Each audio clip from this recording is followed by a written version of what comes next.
அஸ்ஸலாமு அலைக்கும். உழைப்பு உடலை வளர்க்கும், ஓய்வு மனதை அளக்கும். இரண்டுமே சமமாய் இல்லையெனில் வாழ்க்கை சாய்ந்துவிடும்.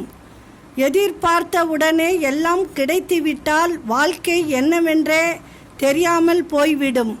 பிறர் உதவின்னு வந்து கேட்கும்போது நாம் கையில் இருப்பதை கொடுத்து உதவுகிறோம்.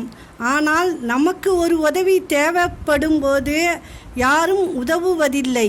நீங்கள் எவ்வளவுதான் பக்குவமாக நடந்து கொண்டாலும் உங்களை மனநல மருத்துவமனையில் சேர்க்கும் அளவிற்கு ஒரு உறவு உங்களை சோதித்து கொண்டேதான் இருக்கும்.